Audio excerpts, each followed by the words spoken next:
Olá, turmas do terceiro ano.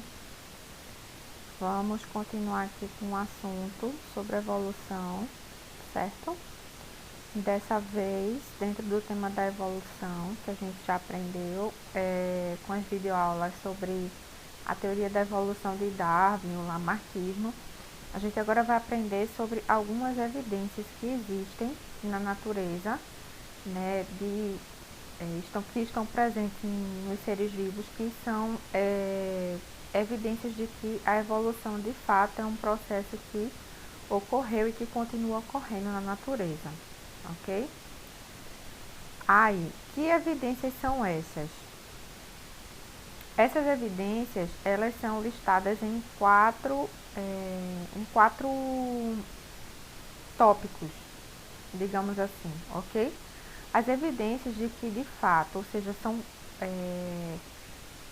fatos de que a gente consegue observar e que fazem sentido com a teoria da evolução de Charles Darwin são o registro fóssil, certo? Que existe na natureza, a gente vai falar de cada um deles. O estudo da embriologia, certo? Que a embriologia é a área da biologia que se preocupa em estudar o desenvolvimento e a forma dos embriões, né? Que é o estágio inicial de desenvolvimento dos seres vivos, sobretudo dos animais. Quando a gente analisa a anatomia entre os diferentes seres vivos, né, as diferentes partes que compõem o corpo e o quanto elas são semelhantes, e também a bioquímica comparada, tá? Que são elementos químicos que compõem a natureza, e quando a gente compara entre indivíduos diferentes, a gente também percebe que elas são bem similares, ok? A gente vai explorar cada uma delas.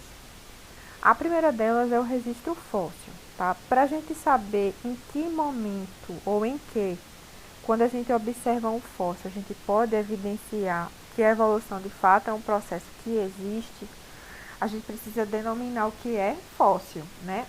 Fósseis, gente, são todos os restos ou vestígios, tudo que sobra, certo, dos seres vivos que morreram e que esses restos eles se preservaram por milhares de anos. Então aqui eu tenho dois exemplos de fósseis, tá?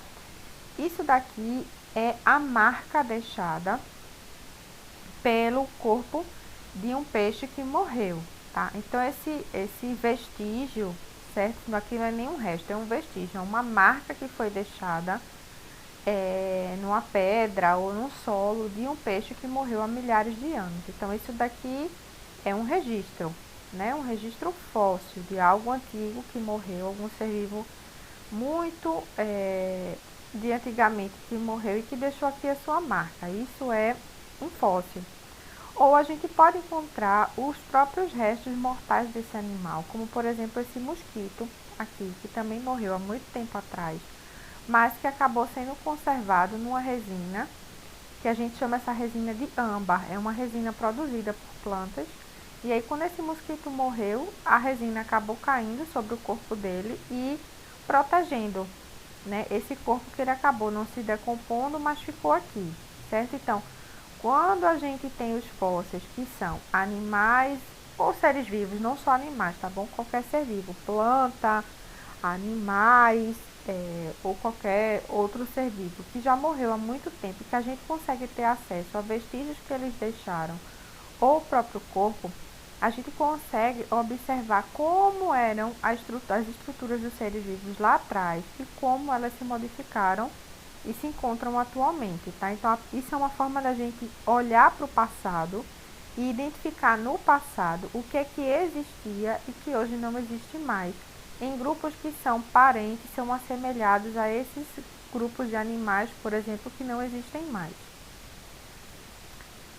Além da gente fazer essa comparação com a forma, a gente também consegue saber através dos fósseis. Ó, isso aqui é um fóssil de um animal bem grande, tá? Parece ser de um dinossauro, né? Que aqui os restos que foram encontrados foram ossos, então isso é considerado um fóssil. Aqui eu tenho uma marca deixada por um inseto, tá? Um parente do zigue-zague. Então aqui tem a marca do corpo dele, certo? E aqui é o fóssil de uma folha. Como eu falei para vocês, fóssil não é apenas de animais, pode ser de plantas também, tá? Outra coisa que além da gente fazer essa comparação das formas como elas eram no passado, quando a gente encontra um fóssil como ela é hoje, a gente também consegue datar, dar uma data, uma idade a esses fósseis e saber em que momento da história do planeta Terra que eles viveram, tá?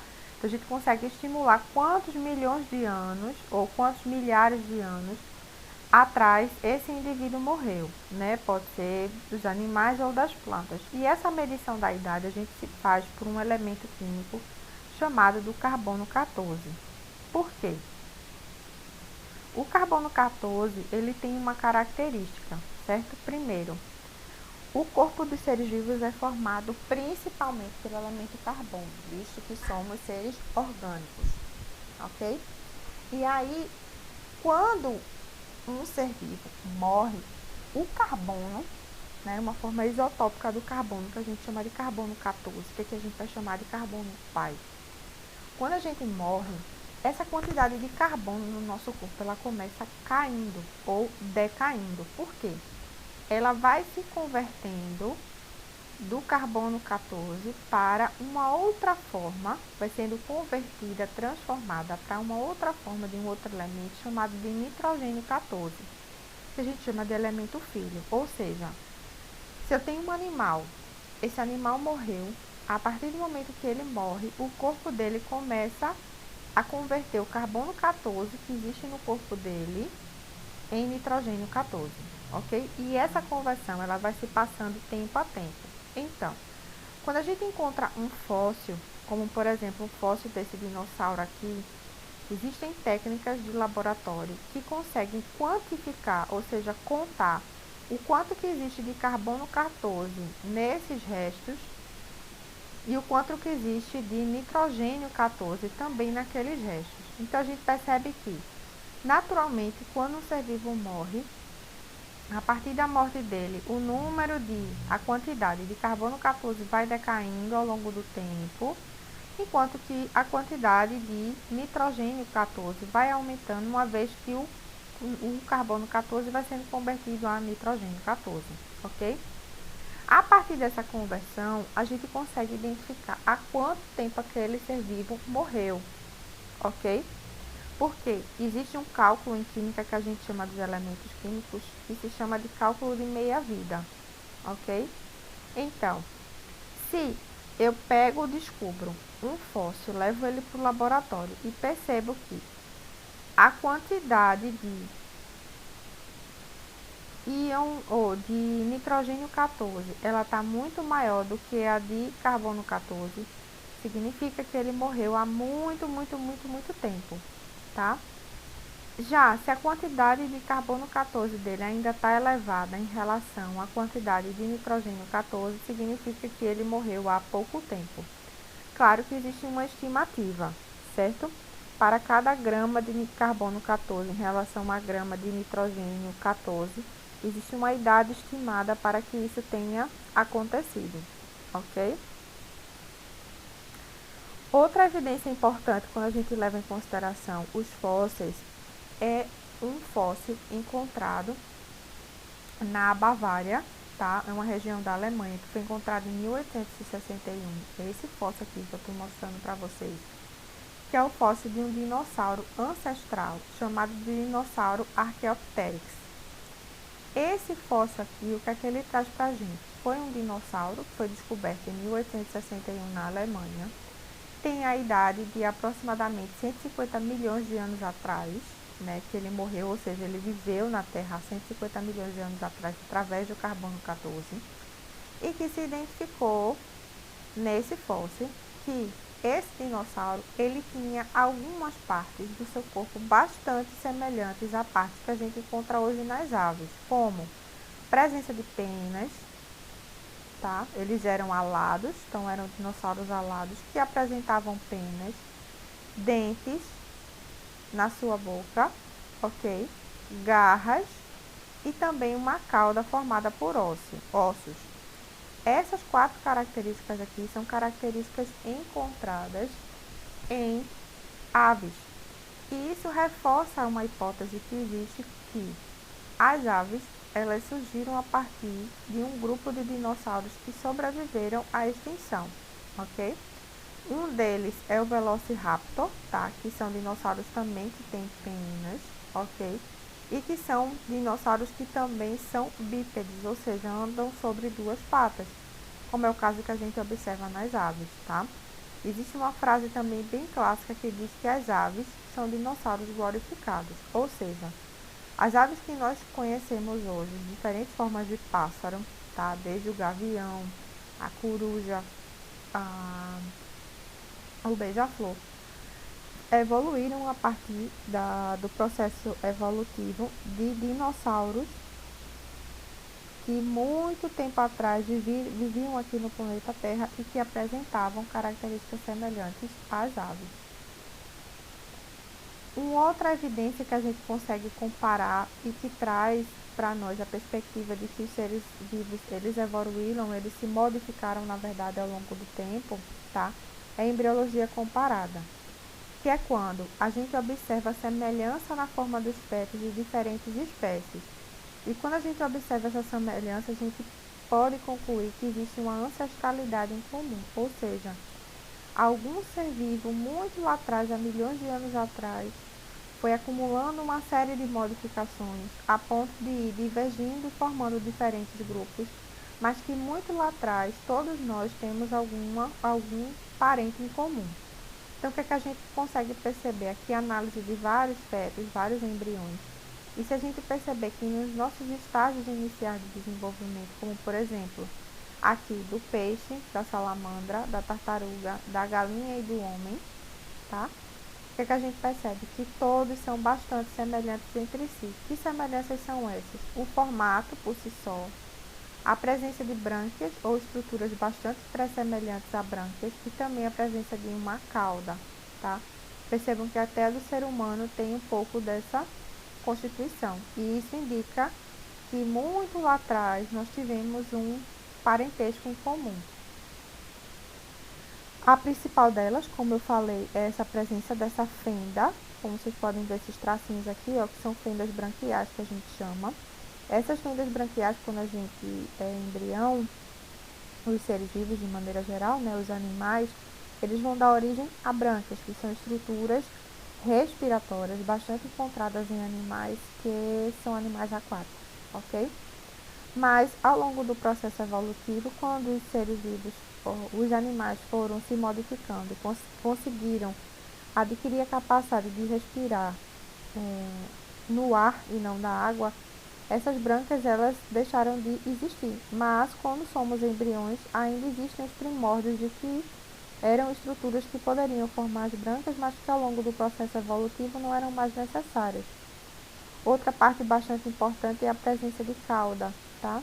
A cauda ela ainda existe em alguns grupos animais, como é o caso dos peixes, como é o caso dos répteis e das aves também, mas que em nós humanos a estrutura embrionária que forma a cauda ela ainda existe, mas que o nosso processo evolutivo fez com que ela fosse se reduzindo ao longo do tempo, de maneira que nós hoje em dia não temos mais a cauda, mas temos sim os restos, tá, do que seria uma cauda, que é principalmente os ossos que formam o nosso cóccix, que são os ossos que formam o finalzinho da coluna. São vários ossos pequenos, fundidos, que um dia formaram a nossa cauda, mas que hoje não existem mais, através da modificação do processo evolutivo.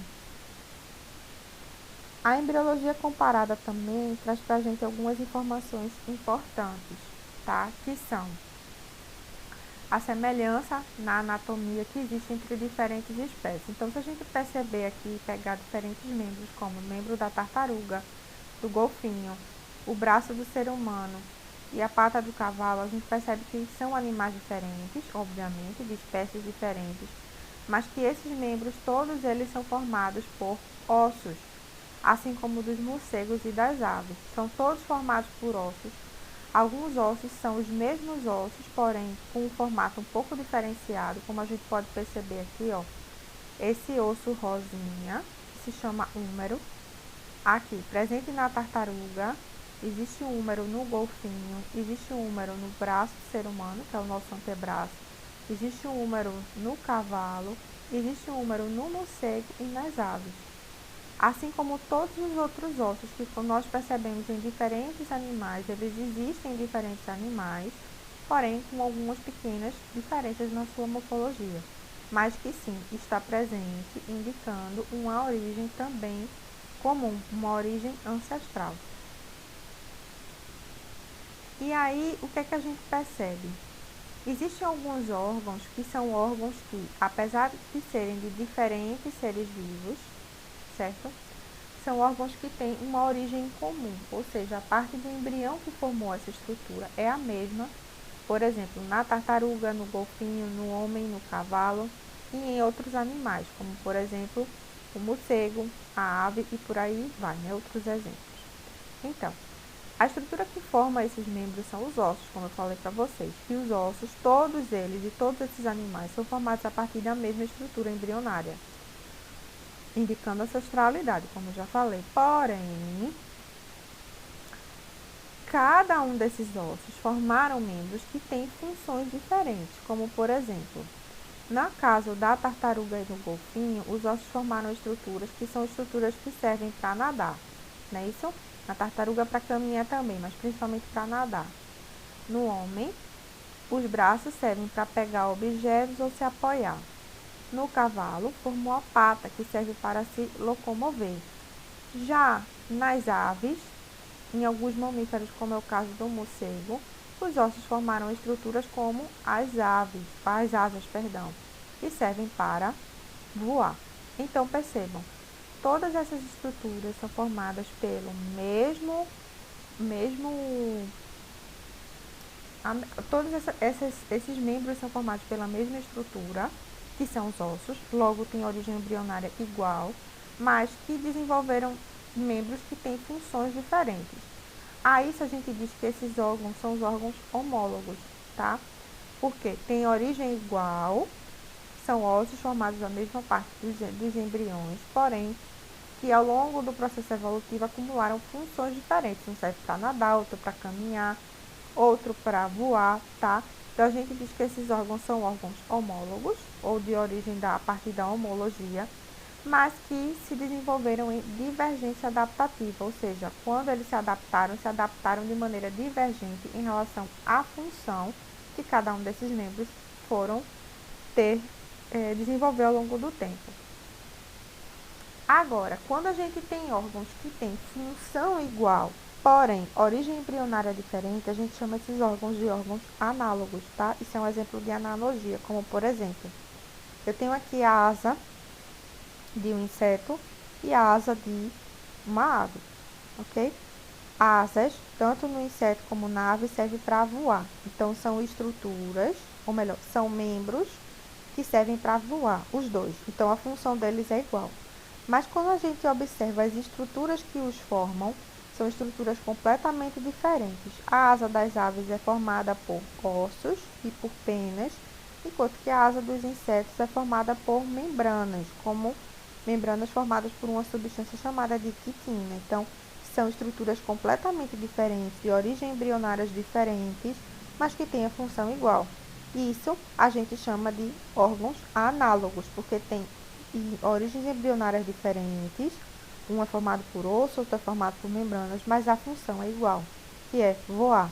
E isso a gente também chama de convergência adaptativa, quando, ao longo do processo evolutivo, estruturas que tinham origem diferentes foram se modificando para terem funções iguais. Outro exemplo está na bioquímica comparada, tá? Como eu falei para vocês, bioquímica são elementos químicos que existem nos seres vivos e a gente percebe que, apesar dos seres vivos serem de espécies diferentes, os elementos químicos que o compõem são muito semelhantes, tá? Como, por exemplo, nessa figura aqui, a gente está falando de aminoácidos, né? Aminoácidos são elementos que compõem as proteínas e a gente percebe que quando nós analisamos os aminoácidos que acontecem no homem, no macaco, no cão, na ave, na rã e na lampreia, existe existe pouca divergência nos aminoácidos que compõem cada um deles. Vejam, entre o homem e o macaco, apenas 8 aminoácidos são diferentes, todos os outros são iguais. No cão, essa diferença do ser humano para o cão é de apenas 32 aminoácidos. nas aves de apenas 45, na rã de 67 e na lampreia de 125. Então, quanto mais a gente se aproxima do ser humano, como por exemplo com o macaco, né, que nós pertencemos ao mesmo grupo, ao grupo dos primatas, ok? A gente percebe que essa semelhança ela é muito grande, ok? A mesma coisa quando a gente leva em consideração o material genético. Se a gente comparar o material genético, o DNA do ser humano com o do macaco, eles são 98% semelhantes, só existe 2% de diferença, tá? E isso nos torna muito, muito, muito próximos dos macacos. Outro aspecto importante com relação à evolução, né, que são evidências da evolução, é quando a gente percebe vários tipos de adaptação que os seres vivos sofreram ao longo do tempo, sempre com a intenção de favorecer a sua sobrevivência ou a sua reprodução, tá? E aí tornando essas características mais vantajosas em relação ao ambiente que ele está vivendo, né, que a gente conhecia como processo de seleção natural. Alguns desses tipos de adaptação são a camuflagem, né, que é quando um animal ele tem uma coloração ou uma forma que consegue confundir ele no meio ambiente e ele passar desapercebido, como a gente percebe aqui, né, nesse animal, que tem um formato aqui, ó, bem parecido com uma coloração de uma folha, tá? Então ele pode, por ele ser muito parecido com uma folha seca, ele pode passar desapercebido no ambiente como um pedaço de folha seca e aí um predador não atacar ele porque não reconheceu. Aqui a gente tem vários exemplos de camuflagem, tá? Como a gente consegue perceber aqui, ó, esse inseto que tem a coloração amarronzada e ele consegue se disfarçar bem junto de um tronco de árvore. Esse jacaré aqui, ó, que está totalmente camuflado numa casca de árvore, tá? Ele é da cor da casca da árvore, você não consegue perceber. E talvez o melhor exemplo de camuflagem seja o camaleão, né? Que ele consegue ter cores completamente diferentes a depender do ambiente que ele se encontre, né? Ele tende a ter a cor mais parecida com a cor do ambiente que ele está, para ele passar desapercebido e não ser reconhecido por um predador. Um caso bem clássico também no processo de adaptação, né, e de seleção natural que ocorreu foi um caso real que aconteceu com algumas mariposas, que são mariposas do gênero Biston. Isso foi um caso real que aconteceu em uma localidade, se não me falha a memória, foi nos Estados Unidos, a partir do processo de Revolução Industrial. Antes de acontecer a Revolução Industrial, o que foi que aconteceu? Então, existiam vários tipos de coloração de mariposas, como vocês podem ver aqui. Mariposas mais escuras, mariposas mais claras, outras com um tom mais acinzentado, mas que existiam vários tipos de mariposa. Com o desenvolvimento da Revolução Industrial, muitas indústrias passaram a funcionar e para funcionar elas precisavam soltar fumaça no ambiente. Como elas soltavam essa fumaça, essa fuligem das fábricas, essa fuligem acabou se impregnando na casca de muitas árvores e matando muitos líquens e tornando a casca das árvores mais escuras. Quando essas mariposas iam pousar na casca da árvore, o que acontecia? As mariposas que são mais claras, como a gente pode evidenciar aqui, elas acabavam ficando mais visíveis do que as mariposas escuras. E aí, as brancas eram muito mais caçadas e predadas pelos seus predadores do que as pretas. Então, isso fez com que a população de mariposas mais claras diminuísse e a de mariposa escura aumentasse. Como aumentou, favoreceu a reprodução das mariposas escuras. Começaram a nascer também cada vez mais mariposas escuras e a população de mariposa nesse ambiente ficou majoritariamente escura. Tá? Passou a chegar um tempo que só mariposa escura existia, ok? Isso é um exemplo clássico de seleção natural descrito por Darwin. O meio ambiente selecionou quem eram os mais aptos, e nesse caso os mais aptos a sobreviver eram as mariposas mais escuras, porque elas conseguiam se disfarçar melhor no ambiente, tá? Do contrário das mariposas mais claras, que acabavam sendo predadas e acabaram morrendo, tá? Então, quanto mais escura a casca da árvore, maior o número de mariposas escuras, e fizeram com que passasse de população de mariposas claras ou de todas as cores, passando para majoritariamente mariposas de coloração escura. Outro exemplo que a gente tem é o mimetismo, que é quando uma espécie se assemelha à outra para obter alguma vantagem, como por exemplo a gente tem no exemplo das borboletas do gênero Dysmorphia e Heliconis, em relação à borboleta da subfamília Itomini, a gente consegue perceber, elas são de espécies completamente diferentes, porém têm uma coloração igual, tá? Por quê? Por que elas são tão parecidas? O processo evolutivo favoreceu com o quê? As borboletas que fossem da coloração mais parecida com essa daqui da borboleta do gênero Dysmorphia, elas sobrevivessem, porque essas daqui são borboletas que naturalmente têm um sabor desagradável e elas são tóxicas para pássaros. Então os pássaros acabam evitando esse tipo de borboleta porque sabem que elas são tóxicas. Em contrapartida, as da subfamília Itomini, que tem a coloração mais parecida com a do gênero Dysmorphia e Heliconis, o que acontece? Também acabam não sendo predadas pelos pássaros. Por quê? Porque os pássaros, por elas terem uma coloração parecida com as que são tóxicas, também acabam não se atrevendo e não comem dessas borboletas, pensando que elas são tóxicas, tá? Mas elas na verdade não são. Elas só estão camufladas não, mimetizadas, né? Que é aquela, ela acabou imitando a roupagem da outra, tirando vantagem de que o fato dela ter essa coloração espanta os pássaros. A gente também tem como exemplo de mimetismo as serpentes, como o caso da falsa coral e da verdadeira coral. A cobra verdadeira coral, a serpente, ela é peçonhenta, ela é venenosa e o corpo dela é formado por 3 cores, né, por anéis pretos, brancos e vermelhos. E a cobra falsa coral, ela tem uma coloração muito semelhante, porém ela não é peçonhenta, ela não é venenosa, tá? E aí, se algum animal está andando no mato e mesmo que veja a falsa coral, como ela é fácil de ser confundida com a verdadeira, acaba não indo lá e atacando, porque pensa que ela também é venenosa, assim como a cobra coral. Um outro exemplo e último é a coloração de aviso, tá? Que é a coloração que a gente chama de coloração aposemática, que é quando os animais apresentam uma coloração bastante chamativa, e essa coloração chamativa, a natureza, os outros animais, né, reconhecem como coloração de advertência. Quanto mais chamativo o animal for, como a gente vê aqui com esses 2 sapos, a borboleta e o peixe, né, é maior a chance dele ser tóxico, dele ser venenoso. Então os outros animais já acabam reconhecendo, né, que, opa, foi muito colorido, certamente é tóxico ou é venenoso. Então eu não vou lá me atrever a me alimentar desse animal, tá?